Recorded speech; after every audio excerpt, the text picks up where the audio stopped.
Hello friends, मैं हूं अविनाश विश्वास और आप लोग पढ़ रहे हैं एचसीएफ और एलसीएम। एचसीएफ और एलसीएम का आज ये मेरा तीसरा क्लास है। तो चलिए प्रश्न देखते हैं। दो संख्याओं का लसाअ इनके मौसा का 40 गुना है। यदि दोनों संख्याओं का गुणनफल 1440 हो तो मौसा ज्ञात कीजिए। ठीक है, दो संख्या दिया हुआ है जिसका लसाअ जो है उसके मौसा से 40 गुना है और दोनों संख्याओं का गुणनफल 1440 हो तो मौसा ज्ञात करना है। ठीक है, देखिएगा कैसे ज्ञात किया जाएगा। लसाअ और मौसा हमको पता नहीं है तो मान लीजिएगा कि माना मौसा बराबर x और लसाअ बराबर y। ठीक है, लसाअ और मौसा आपको पता नहीं है तो प्रश्न में दिया गया है कि लसाअ जो है मौसा का 40 गुना है। लसाअ अर्थात y है तो y बराबर क्या लिख लेंगे कि 40 गुना है किसके, मौसा के 40 गुना। तो मौसा में 40 से गुना कर दिए। ठीक है, तो y बराबर 40x हो गया है। प्रश्न के अनुसार चलेंगे, यदि दोनों संख्याओं का गुणनफल 1440 हो, दो संख्या कौन कौन है, x तथा y है। ठीक है, x और y का गुना जो है 1440 के बराबर है तो इसमें मौसा आपको बताना है। ठीक है, अब y बराबर 40x है और x इंटू y बराबर 1440। तो y की जगह पे 40x रख सकते हैं, y की जगह पे 40x रख सकते हैं क्योंकि y इक्वल टू 40x है। तो x गुना 40x, लेकिन सवाल को बनाने के लिए y का वैल्यू ही हमको रखना पड़ेगा। तो y का वैल्यू कितना है, 40x है, इसीलिए 40x y की जगह पे रख दिए हैं और बराबर में 1440। यहाँ पे क्या हो जाएगा 40x स्क्वायर और इधर 1440। ठीक है, तो x स्क्वायर बराबर क्या हो जाएगा 1440 और बटा में 40। 0 से 0, 4 से इसको काट दीजिएगा तो 4 3 12 और 4 6 24, 36। ठीक है, देखिएगा अब x स्क्वायर बराबर 36 हो गया है। x स्क्वायर के बराबर क्या है 36 है तो x बराबर क्या हो जाएगा 6 हो जाएगा। ठीक है, ये स्क्वायर इधर जाता है तो रूट में हो जाता है और 36 का रूट 6 होता है, 36 का वर्गमूल 6 होता है। तो इस तरह से आपको पता चल गया है कि x का वैल्यू जो है 6 आ गया है और x क्या है, मौसा है। ठीक है, इसलिए मौसा बराबर 6, यही आंसर है। ठीक है, क्या करना था आपको, मौसा ज्ञात करना था और लसाअ और मौसा इसमें कुछ दिया नहीं था। ठीक है, एक कंडीशन दिया हुआ था कि लसाअ इनके मौसा का 40 गुना है। लसाअ जो है ये लसाअ जो है मौसा के 40 गुना है तो मौसा में 40 से गुना कीजिएगा, y बराबर 40x हो गया है और x इंटू वाई अर्थात दोनों के गुणनफल जो है 1440 था। लसाअ और मौसा का गुणनफल 1440 था। अब y की जगह पे y का वैल्यू लिख लिए हैं, y न लिख करके इसका वैल्यू लिख, इस तरह से गुना हुआ तो 40x स्क्वायर। हल करने के बाद मौसा आपका 6 निकल के आ गया है। कोई दिक्कत? चलिए अगला प्रश्न देखते हैं। दो संख्याओं का अनुपात 3:4 है। यदि उनका लसाअ 240 है तो दोनों संख्याओं में छोटी संख्या ज्ञात कीजिए। ठीक है, कौन संख्या, छोटी संख्या ज्ञात करना है। तो सबसे पहले क्या कर लेंगे, संख्या मान लेंगे कि माना संख्याएं क्रमशः 3x और 4x है। ठीक है, जो अनुपात दिया है ना उसको 3x और 4x मानिए, इसको पहला संख्या मानिए और इसको दूसरा संख्या मानिए। ठीक है, तो अनुपात में दिया है इसलिए इसको x के साथ में मानेंगे। अब क्या कर लेंगे कि इसमें HCF नहीं दिया हुआ है तो HCF मान लीजिए अर्थात मौसा मान लीजिए कि मौसा बराबर x। ठीक है, मौसा बराबर x आप माने हुए हैं, ये प्रश्न में दिया नहीं है। ठीक है, और लसाअ कितना दिया हुआ है, लसाअ 240 दिया हुआ है। ठीक है, और छोटी संख्या अगर आपसे पूछे छोटी संख्या कौन है तो छोटी संख्या 3x और बड़ी संख्या 4x को मानना है क्योंकि 3 4 से जब छोटा है तो इसमें से 3x को हम छोटी संख्या मान लेंगे, है ना। तो आइएगा देखिएगा कैसे ज्ञात करेंगे। फॉर्मूला क्या होता है कि मौसा गुना लसाअ, मौसा गुना लसाअ बराबर में दोनों संख्याओं का गुणनफल। ठीक है, दोनों संख्याओं का गुणनफल। मौसा गुना लौसा बराबर दोनों संख्याओं का गुणनफल। तो चलिए मौसा कितना है, x माने हुए हैं, x से गुना कीजिए, और लौसा कितना है 240 है, बराबर दोनों संख्याओं का गुणनफल। संख्या कहाँ है, तो 3x और 4x दो संख्या है, 3x इंटू 4x। तो यहाँ पे क्या हो जाएगा, 240x equal to 12x square. ठीक है, चलिए इस x से एक x को काट दीजिएगा, यदि स्क्वायर हो तो स्क्वायर को काट दीजिएगा, तो एक x बचा हुआ है, यहाँ पे 2x था। ठीक है, इस 12 से इसको काटिएगा तो 20 बार में कट जाएगा। अब आ क्या गया है कि इसलिए x बराबर 20 हो गया है। इस x बराबर 20 है तो x बराबर 20 लिख लिए। अब इधर से देखिएगा, अब आपको क्या बताना है, दोनों संख्याओं में छोटी संख्या बताना है। छोटी संख्या कौन है, 3 4 से छोटा है तो 3 ही हुआ ना, इसीलिए 3x ले लीजिए। छोटी संख्या बराबर 3x बराबर 3 इंटू 20 अर्थात 60, यही आंसर है। ठीक है, छोटी संख्या कितना निकल के आया, 60। तो प्रश्न में क्या पूछ रहा था कि छोटी संख्या बताएं, और दो अनुपात दिया हुआ था, 3:4।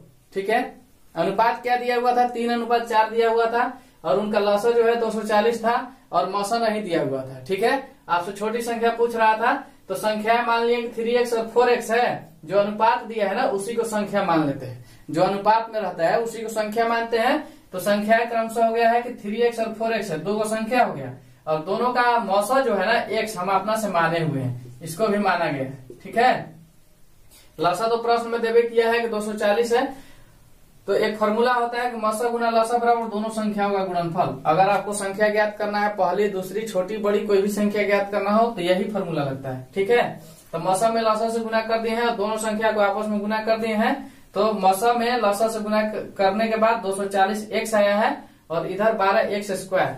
इस तरह से x का मान 20 आया, और छोटी संख्या का बात हो रहा है तो 3 और 4 में से छोटा 3 है, इसीलिए छोटी संख्या बराबर 3x, और 3 इंटू x का वैल्यू से गुना कर दिए तो 60 आ गया है। चलिए अगला प्रश्न देखते हैं। दो संख्याओं का लौसा 48 है, दोनों संख्याओं का अनुपात 1:2/3 है, तो दोनों संख्याओं का योग बताएं। ठीक है, इसमें आपको योग बताना है, और इसका जो अनुपात है अब की बार भिन्न में दिया हुआ है। ठीक है, 2/3 ये अनुपात इसका भिन्न में दिया हुआ है, तो दोनों संख्या निकालेंगे फिर उसका योग बताएंगे। आइए देखिएगा कैसे करेंगे। सबसे पहले इसका जो अनुपात दिया हुआ है ना उसको क्लियर करते हैं। ठीक है, तो संख्याओं का अनुपात देखिएगा कि क्या है, संख्याओं का अनुपात।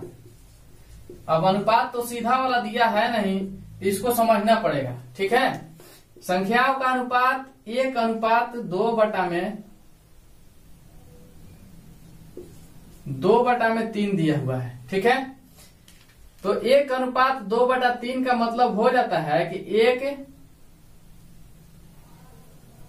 एक हट जाता है और 3:2 हो जाता है। ठीक है, कैसे हो जाता है इसको यहाँ देखिएगा, फिर मिटा देंगे। 1:2/3 है। ठीक है, और अनुपात जो होता है अगर x/y है तो आप इसको कैसे लिखिएगा, x/y लिखिएगा। ठीक है, x/y लिखिएगा, x/y को। तो यहाँ पे 1:2/3 का मतलब है कि 1 के बटा में 2/3 है, 1 के बटा में 2/3 है। और आप लोग जानते होंगे ये 3 जो है ना ऊपर जाकर के गुना कर लेगा, अभी क्या है भाग में है, और ऊपर जाएगा तो गुना में हो जाएगा। ठीक है, तो हो क्या जाएगा कि 1 गुना 3 और बटा में 2, तो 3/2, और x/में यदि y है तो इसका अनुपात में कैसे लिख रहे हैं, x/y, तो उसी तरह से 3:2 लिख देंगे। कोई दिक्कत नहीं। तो यही चीज आप जानिएगा कि इसके भी नीचे में 1 है। ठीक है, और इसको तिरछी गुना भी आप कीजिएगा ना तो 3:2 हो जाएगा। ठीक है, 3/2 और 3/2 हो जाएगा तो 3:2 हो जाएगा। समझे, तो ऐसे होता है अनुपात। तो इसीलिए हम यहाँ पे 1:2/3 को 3:2 लिख दिए हैं। ठीक, बात समझ में आ गई। चलिए आगे देखिएगा। अब जब अनुपात क्लियर हो गया है कि 3:2 हो गया है, तो संख्या क्या हो जाएगा, संख्या क्या हो जाएगा, 3x और 2x हो जाएगा ना। अनुपात में जो आता था उसको संख्या में बदलते थे, x से गुना करके, तो संख्या हो गया है 3x और 2x हो गया है। ठीक है, और इसका एलसीएम दिया हुआ है, एचसीएफ नहीं दिया हुआ है, और दोनों संख्या का योग बताना है। दोनों संख्या के योग बताने के लिए हमको दोनों संख्या ज्ञात करना होगा, अर्थात पहला संख्या और दूसरा संख्या, या छोटी संख्या या बड़ी संख्या कुछ भी कर सकते हैं, अर्थात दोनों संख्या हमको पता करना होगा। दोनों संख्या पता करने के लिए एलसीएम दिया हुआ है, तो एचसीएफ भी हमको पता करना होगा।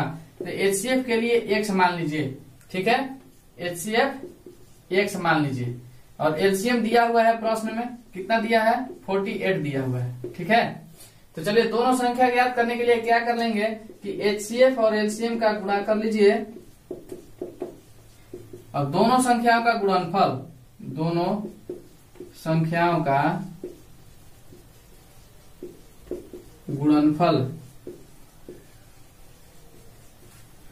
एचसीएफ गुना एलसीएम कर लीजिएगा। तो एचसीएफ कितना दिया हुआ है, 1 दिया हुआ है, और एलसीएम है 48, और बराबर दोनों संख्याओं का गुणनफल, दो संख्या 3x और 2x है, तो 3x इंटू 2x। ठीक है, तो इधर 48x हो गया है, और इधर 6x स्क्वायर हो गया है। एक x से एक x को काट दीजिए, और इधर 6x बचा है, इधर 48 बचा है, तो 6 से इसको काट दीजिएगा, तो कितना बार में जाएगा, 8 बार में चला जाएगा, और x बराबर 8 हो जाएगा। ठीक है, तो चलिए एचसीएफ आपको पता चल गया है, एचसीएफ पता चल गया कि 8 है, और एलसीएम कितना है, 48 है। ठीक है, अब संख्या ज्ञात कीजिएगा, क्योंकि दोनों संख्याओं का योग आपको बताना है। जब योग बताना है तो दोनों संख्या ज्ञात करना होगा, तो संख्याएं हो जाएगी, यहां से देखिएगा, संख्याएं बराबर, एक संख्या क्या है, 3x है, और दूसरा संख्या 2x है। ठीक है, तो एक 3x है और दूसरा 2x है, तो 3x के लिए क्या हो जाएगा, क्योंकि x का वैल्यू जो है 8 है, तो 3 में 8 से गुना कर दीजिएगा, तो एक संख्या निकलेगा जो कि 24 हो जाएगा, और दूसरा संख्या जो है 2 में x से गुना कर रहे हैं ना, तो x का वैल्यू 8 आया हुआ है, तो 2x बराबर 16 हो जाएगा। अब दोनों का योग आपको बताना है, अर्थात जोड़ देना है, दोनों को जोड़ दीजिएगा, कितना हो जाएगा, 40 हो जाएगा, यही आंसर है। ठीक है, कोई दिक्कत? तो इस तरह से दोनों संख्याओं का योग 40 हो गया है। ठीक है, तो इस प्रश्न में अगर कहीं ध्यान देना है आपको, तो यहाँ ध्यान दीजिएगा, इसको देखिएगा, अनुपात में जो दिया हुआ है इसको सीधा कर लीजिएगा। ठीक है, भिन्न में जो अनुपात दिया हुआ है इसको अनुपात में चेंज करने के बाद में इसको संख्या मान लीजिएगा, और एचसीएफ और एलसीएम वाला फॉर्मूला पे बैठा करके x का मान ज्ञात कीजिएगा, जो कि 8 आ जाएगा, और संख्या हो जाएगा 8 3 24 और 8 दूना 16। ठीक है, यहाँ 24 क्यों हो रहा है, क्योंकि 8 गुना 3 कर रहे हैं, और यहाँ 16 क्यों हो रहा है, क्योंकि 2 गुना 8 कर रहे हैं। अब 8 से गुना क्यों कर रहे हैं, क्योंकि x से 3 में गुना है, और 2 में भी x से गुना है, और x का वैल्यू 8 आया हुआ है। ठीक है, इसीलिए 24 प्लस 16 करने के बाद 40 आ गया है। चलिए अगला प्रश्न देखते हैं। वह न्यूनतम संख्या बताएं जिसमें 13 जोड़ने के बाद वह 42, 36, 45 से विभाजित हो जाए। ठीक है, देखिएगा, न्यूनतम संख्या बोला है तो एलसीएम ज्ञात करना ही है। 42, 36, 45 का एलसीएम करके देख लीजिए। चलिए 2 से कीजिए, 21 दूना 42 और 18 दूना 36 और 45 का 45। अब नहीं जाएगा 2 से, 3 से, 3 7 21, 3 6 18, 15 3 45, फिर 3 से, 7 का 7, 3 दूना 6, 3 5 15। अब किसी से नहीं जाएगा। ठीक है, अब गुना करना पड़ेगा इसमें। 2 से 3 में कीजिएगा, 2 3 6 6 18। ठीक है, 18 था 180, 180 में 7 से गुना कर लीजिएगा, तो कितना हो जाएगा, 180 गुना 7 बराबर 18 7 126, अर्थात 1260।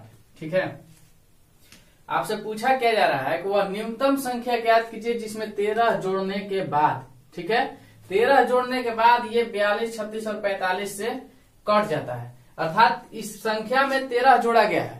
आप समझिएगा कि इस संख्या में 13 जोड़ा गया है, तब जाकर के 42, 36 और 45 से ये 1260 कट रहा है। लेकिन आपको वह संख्या बताना है, जोड़ने से पहले की संख्या बताना है, इसीलिए इसमें से 13 आपको घटाना पड़ेगा। वह संख्या बताना है जिसमें 13 जोड़ा जाए, तो कौन सा वह संख्या होगा जिसमें 13 जोड़ने के बाद 1260 हो जाता है? जोड़ने के बाद वाली संख्या है 1260। संख्या 1260 कौन है? जोड़ने की बाद वाली संख्या, जोड़ने के बाद की संख्या है।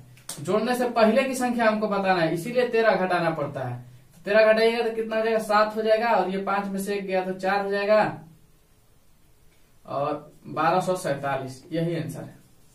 अब 1247 में 13 जोड़ा गया था तब जाके 1260 बना था, और 1260 बना था तब 42, 36 और 45 से इसमें भाग लगा था। ठीक है, 42, 36 और 45 से 1247 में भाग दीजिएगा ना तो नहीं लगेगा, ये अभाज्य संख्या हो जाता है। इसमें 13 जोड़ा गया है, प्रश्न में भी सीधा बोला गया है 13 जोड़ने के बाद, अर्थात इसमें 13 जब जोड़ा गया था तब जाकर के 1260 हुआ था। लेकिन आपको बताना क्या है, ये 1260 नहीं बताना है, जोड़ने के बाद वाली संख्या नहीं बताना है, जोड़ने से पहले वाली संख्या बताना है।